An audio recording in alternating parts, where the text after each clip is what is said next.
What's going on YouTube and Sinjin Nation? Welcome to episode 0 of the Yu-Gi-Oh! Gauntlet Series. I'm, of course, Sinjin Omega, and with me as always, and anything Yu-Gi-Oh! Duel related, or just simply having a great time, Mr. Leumas himself. Hello. Now, the reason why this is episode 0, Sam, give the great people out there why. So this is episode 0 because we are going over our decks for the series, and so we can kind of showcase what we'll be playing, and so we cannot change them. So yeah. And this is legit just us saying, hey, these are the decks you have to look out for. And if it goes up to our 13 episode limit of what it's possibly going to be, because that would legit be each of us getting down to one deck left. So the way we're going to format this is Sam is going to go first and go over all of his decks, and then I'm going to go second. So Sam, are you ready to talk about your mess of 69 times 3 Dragon Maids over there? Yes. So the first deck we'll be playing is 69 cop. No, I'm kidding. So the first deck we'll actually be playing is Albaz Despia. A few reasons why I wanted to play this, because the new structure deck got released, so we have all the cards now, so we can play Brand Infusion and all that fun stuff. I'm not gonna go like card by card for most of my profiles. I'll probably just like gloss over like a few interesting cards. First card, I don't see a lot of people playing this. It's possible because it's not out in the TCG yet, but I just think it's a really interesting card because you get like a bunch of tokens that you can use to fusion summon and all that jazz. One thing I really like about this deck that I find funny is you can play Hex Sealed Fusion to go into Dragoon with this fusion, which is really funny. And as far as the side deck goes, it's just a bunch of like either cards that I can like swap into or just like meta stopping cards. And yeah, that is the first deck. For my second deck, I am playing Bee Troopers. And if you remember, I actually played this in the, what do you call it, like the week of Leumas? Yeah, it was your month of Leumas thing. Yeah. Yeah, so I played it back then, but obviously things have changed. More support's been released, so I kind of took that list and modified it a little bit. As you can see, we're playing Halka now, so that's a thing. We're also playing Cicada King. I don't know, I find this card kind of funny. But anyway, this is basically just Bee Trooper, Synchro, good stuff. And side deck rivalries, since we're basically playing insects only. So yeah, that is this deck as well. For the third deck, this is the one meta deck I was talking about. I'll be honest with you, Shaddolls are not as meta as they are, but like the invoked side of it is kind of yeah, meta. no, it's definitely more like the Invoke Dogmatica stuff. That's the meta part. Yeah. Oh, wait, what? Oh, I forgot to remove this because, as you can see, I'm not playing DPE. But this is from an earlier build. But I'll fix that. You can fix it right quick, yeah. But yeah, I mean, if you don't know what this deck does, you know, just watch like the 5 million people playing it. I'm sure they can tell you what it does. I'm playing one of these because I don't know. I need deck space. Yeah, I mean, it's Invoke Shadow Dogmatica. Funnily enough, when I was making this deck, for some reason, I named it Invoked Shaddol Eldritch. I have no idea why, so I changed it, but I almost kept it in, but I decided to change it. So be real. Okay, so you're going Shaddolls, Bee Troopers, and Despia right now, right? Yeah. Are you possibly playing Dragon Maids? That's for you to find out shortly. Oh, I mean, I wouldn't try to guess one of your decks. I think you're going to be playing Dragon Maids one of your decks. I don't know why. Or Vampires. Well, my next, I'm telling you right now, I'm not playing Vampires. As much as I love Vampires, I don't want to lose. Although the new support's actually kind of good, but anyway. I mean, wait till you see one of my decks. I'm playing what I like to call Labyrinth of the Unchained, because if you don't know, the OCG actually released the Labyrinth cards recently, so we can actually play them in the series before they were on pre-release, but I'm glad we waited so I could actually play the deck. We didn't do it on purpose. We just finally got a chance to get down and got our stuff together, so it just kind of rolled into that. Yeah. I have not tested this deck at all. The ratios are probably very bad. I'm basically just like squishing two lists together and throwing at the wall and see what sticks. The extra deck's basically all just like unchanged normal extra. And the side deck's just a bunch of like labyrinth cards, so I can just go like pure labyrinth if I wanted to. I can tell you And this much: a lot of the labyrinth stuff that I've seen, it runs more of the furniture yeah. in it. So yeah, I get what you're saying. All right. Are you ready for the? Is this the final? No, I have two more. Right? No, this is the fourth one, if I'm not mistaken. Oh, right. No, yeah. Mm-hmm. So next deck, I'm playing Predaplants. Didn't see this one coming, did you? I mean, it's. I'm gonna be honest with you. As soon as you said your next one, I was thinking to myself, it's something like Dark Lords or something like that. But I didn't see Predator Plants. Yeah. So I really love Predaplants. I've been playing them for like a very long time. Like I played them in like, have you? I don't know if you played the Dawn of a New Era. Have you played on that simulator? No, I haven't. It's a very old simulator they used to play on. I just played like Predaplant Dark Lord, so I really like this deck. Love the new support they got. And a new engine that I recently found that I kind of wanted to try in this is the Rainbow Neos engine. So it's basically just like the DP Year Dragon engine, but it's a different fusion monster. And yeah, the extra deck's basically just a bunch of Predaplant fusions and like stuff I can go into and like plant support. I have a question. Okay, what's your question? Where's your Neo set? What? Where's your Neo set? Ah, I see. I forgot to add. That would have been very funny. I'll allow it.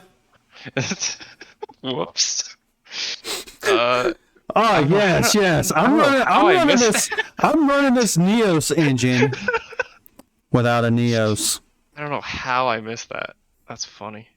Thank you for pointing that out, because I would have missed that, and then we would have gotten to the episode and like, why can't I activate Neos fusion? You're welcome. But thank you. Yeah, the side deck's just kind of whatever. I mean, I'm putting this in it. This side deck was stupid, I'm not gonna lie. For the next deck, I'm playing Sun Avalon Rika. Sinjin probably knows this, but I've liked this deck for a very long time. I tried to bring it in one of the episodes, and he told me not to because he knew I was gonna lose. I did. forget what was it. What was that, BBO? I think it was BBO, and I told you no, you'll lose with it. Trust me. No, because it was only an OCG stuff, I think, at the time. Yeah. And like we didn't have all the stuff out, so I was like, so, just don't do it. Don't do it. If I'm not mistaken, I think it's one of the blowout duels. Yeah, you're right. I think it was the first one.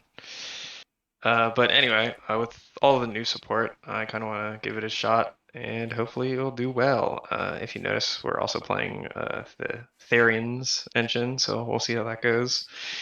And yeah, that's basically all I really need to say for this deck. Man, too And bad. for the last deck, I'm playing Weather Painters. I've talked to Sinjin about this a lot. I love this deck. I love the new support. If you don't know what Moonbow does, read it. If you don't know what the new field spell does, read it. It does like everything that the deck wants to do. Mm-hmm. As you can see, we're playing some floodgates because everyone loves floodgates. And yeah, I think that's basically all I want to say for my decks. And I hope you enjoy the series. Well, on to the winning side. I'm kidding. I can't really tell. No, the one thing I'm going to say about yours right quick. For some reason, I just kind of thought that's some of the things that you were coming at. Mm-hmm. And now in hindsight, thinking about it, I was like, man, I should have probably sided in some master restricts on some stuff. But without further ado, Sam, you have my screen share up, do you not? Yes, I do. So we are starting off with 60 card Endymion.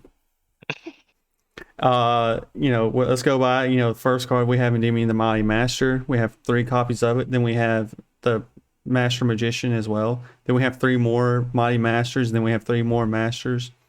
Yeah. Real talk though, let's my first deck, we're doing Dynamorpheus. Okay. So yes, Sam did bring this for I see the Ferret Flames. Huh? I see the Ferret Flames. Is that the only thing you're going to point out with that? Wait, why are you playing Hope for Escape? Oh, I guess you can just... Yeah, that's fair.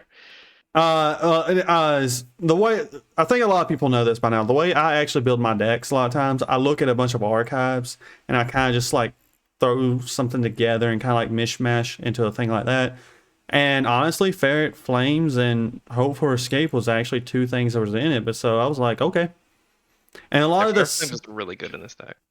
Oh yeah, and the beauty about this, which Sam, I don't know if he realized this or when he brought it, the way that the Dynamorphia fusions work, it works for all traps, including the Solemns. Yep. So I can basically have free negates when it comes down to if I'm below 2,000. That's the idea about it. And I even have this just has to be funny down there. So Dynamorphia is really, y'all kind of know what this does. But it's literally just kind of hoping to put in. I feel like my version is a little bit better than what Sam brought for the. Okay. Hey, that's just me personally. To be fair, you have the OCG stuff. True, and you didn't at the time. So, as if y'all don't know, this one can basically summon this guy out straight like that. So, my second deck is Punk. Okay. This is one of the decks that I was actually looking at for the last blowout duel, as a matter of fact. It was this, and I want to say... I can't think of the name off the top of my head, but it's that one new thing. It's like the rituals that had, like, you reveal it. Oh, wow, the name escapes me. I know what it is, but... I can literally, like, do this right now and, like, have it up in, like, 2 seconds. I know, like, one of the monsters is like Geek Boy, but I don't remember like the actual archetype name. Libromancer, that's what yeah. Like, because I was looking at Libromancers and Punks, and it was like a mishmash of it, but then I kind of fell into Punk itself. The beauty behind this, a great tech choice that I found for this is actually Mythic Water Dragon. Now, yeah, they are all Earth. Exactly. So you can actually summon one of these out and then special summon the Mythic Water to go into your synchros, because this just needs a non-tuner, this needs a non-tuner, and then we also have some like Hulk action and Formula Synchron action and stuff. Hey, where's the Naturia Beast? Can't make it in this.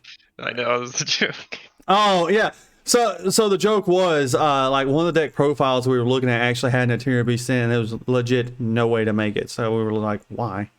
But then I didn't really go over side deck. This is just a bunch of like traps that can pay. But my side on this is just more or less kind of splashing in some like negate stuff and like go second things. Because this deck, this is more of like it can go first to set up some things or go second anyways. My third deck is Tenyi. Of course. Now, it is more of a Tenyi build. But, as you can see, I told Sam that I am building a variant, and y'all know how I am on this channel. I like a deck that I can morph into something else. So, the side deck of this is morphing into a Tenyi ballpark deck. Yeah. So, essentially what I have is, and to be fair, okay, let me explain Killer Needle to you for a second. If you were on some bird up shenanigans, that's the only reason why. And to bringing out actually some Morgs. I just realized some Morg is on the forbidden list. Yeah. Anyways, barrier statue shenanigans, but anyways, that's literally. But I really love Tenyi. I really love Ballpark. It's two of my favorite things in the game and stuff, and it actually really like meshes well together. So that's one, like, that's why it's there. Like, this deck can go second, go first. It can set up a lot of stuff. I am also playing an Albaz deck. Nice. But the version of it that I found and kind of mashed together is more of a Buster Blader build. Yeah. Hence the reason why I told Sam, I was like, yeah, I gotta play Dragoons but it's going to make sense because I'm playing Buster Blader side of it. I'm a real big fan of Buster Blader, and you also know that I'm a huge fan of like Dark Magician, like old school decks. Way back when, one of my very first decks actually involved, like, had Buster Blader and stuff, and Dark Paladin. Dark Paladin was like my very first fusion I have. Really loved the card. Though, as you can see, my version of it is a little bit better because I don't think you're playing these two in it. In yours, are you? Or I didn't No. see it. Because it's more of like a negate and like I think, yeah, a special summon negate and attack type thing in search. The only destiny I'm playing is Jester and such. And as a matter of fact, you said about the. I cut it from mine actually, the bladed, because yeah, but mine is more of like the focusing on the fusions as well. But as you can see, I can go into the Dragoons play as well Yeah. if need be. So yeah. Up next, and Sam, Yeah. before I show this next one, Oh, no. you must promise me you're not gonna laugh. I want you to swear, right? I swear right now you will not laugh. I can't make any promises, but I'll try my best. Puppet rocks, puppet war rocks. Okay. So the idea behind this is the the new puppet support and everything like that. It's Earth things and everything. So we are actually in tangent with the new puppet support and War Rocks to more or less coincide with those. So we are actually having the puppets activate their effects to kind of trigger alongside the War Rocks, and we also have the War Rocks to coincide against the puppets. So essentially we have the partnership there for fun and everything. We also have splashed in the retrained warrior lady because this card's amazing. Like if any warrior, it's essentially you can send it from your hand to graveyard and it loses attack equal to its original attack. So it's basically an honest. Like, and then you can banish it and then target Earth warrior, add it to your hand, and it's even her if you have two in the graveyard, which is pretty amazing. The puppet side of things is more or less chest related things, and it's like kind of working around like getting your queen and king on the field quickly, and then the war rocks are just there to like just punch. And yes, I'm not running like the power ogre and things like that. So yeah, like I said, I think that this is my dark horse deck because you're not gonna see what I can do. So Yeah. got Cosmos. Oh, okay.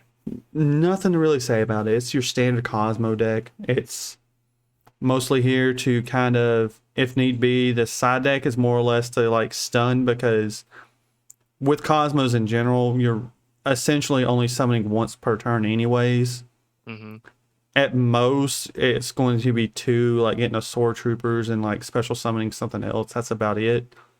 Storm Dragon's Return is really great in this because you can actually get your banished Dark Destroyer back onto the field, get that pop bounce back, and then special summon it back out with one of your pilots and everything. Yes, it's their pilots and ships, though the other side of things is also Wizard of Oz. We all know at this point what the deck is based off of, which is honestly, if you ask me, like one of the best mishmatches of like an archetype history type thing, next to Romance of the Three Kingdoms. I'm sorry, I'm a huge fan of the book. I'm a huge fan of the series. I'm a huge fan of like anything related to that. Like I really am. I love my Ancient Warriors. Unfortunately, I didn't build an Ancient Warrior deck. I should have. Aw. But last but certainly not least, number 7 on mine is another huge favorite deck of mine, Fire Kings. This is more or less your standard Fire King deck and everything. It's to basically get your loops going with Garunex and Nephthys and stuff, and just keep the board presence like popping and stuff like that repeatedly over and over and over. You actually have Flameville Fire Dog more or less in here to kind of special summon these out from the deck. Yes, I could be playing a Tinky, but it's at 1. Beauty thing of this is Rageki's at 3 and Dark Hole's at 3, so it's a great thing to play in this. I'm not really playing a lot of back row with this, as you can tell, because Phoenix is going to really be popping it all the time. Really the only back rows that I have is just going to be like more or less reactive stuff like the Imperms and stuff. Siding, it's the Ash Blossoms if he's got something that I feel like I need to bring in. The extra deck, it's mostly going to be focusing on this side of it. But I have some really funny synchro plays right here anyways, with like the Borreload and the Crystal Wing and everything. but that might be popped anyways because like with rekindling and like bringing out Red Resonator, and that's really going to be like my synchro plays and stuff. But yep. Now, Sam, Mm-hmm. of all of my decks, which deck are you most looking forward to battling, dueling? Looking forward to. I kind of want to see what the Puppet War Rocks can do. Really? So this Yeah, one, yeah. honestly, I hope, and it's going to be hilarious if this happens. If this ends up being a mirror match, Yeah, that'd be kind of funny. the Albaz stuff like mirror matching. Mhm. And he and I, we're not actually going to sit there like it's not like, oh, I got deck one going against deck one. No, we're going to Yeah. pick which deck we're going to do. So it's not like we're going to be going backward. Because as a matter of fact, I think this is your fourth deck also in your list, right? Oh no, it was your first one. Yeah, it's my first. Okay, That's but because it's just in, like alphabetical order. true. I mean, you see how I did mine. What YGS deck? Yeah. So yeah. Honestly, I'm looking forward to this one also. Yours, of all of yours, Mm-hmm. the Sunvine, I Okay. think is the most interest because I've not actually played it. I've played against Rika's. I know how B Troopers kind of work and all that, and Battle Wasp. So it's really the Sunvines I'm kind of against, and maybe the Predator plants. So your two plant decks are like the two that I'm. Yeah, I realized after I was playing like two plant decks, I'm like, oh, this. I mean, to be fair, are you playing Super Poly in your Albaz? Yeah. Man, if this mirror comes up, it'd be kind of hilarious. Yeah, Like because legit. Super Poly's kind of strong. Super Poly gonna be strong. Well, those are our 14 decks that we are bringing to this series. Sam, do you have anything else you would like to say to the fine people on the YouTubes that will be watching this? I hope you're looking forward to the duels, and I hope you're looking forward to the second batch of these, because I will most likely be playing Dragon Maids. Season 2, Sam's going to bring Dragon Maids, and Season 2, I may bring Endymion. There you go. Hey, it's going to be the duel that should have been for BPO. Because I built a well nerfed version of the deck because of the budget. Mm-hmm. And Sam knows what I'm capable of with that deck. Yep. Well, until next time in the duel, guys. Peace out. Happy gaming. Sinjin And Leumas. out.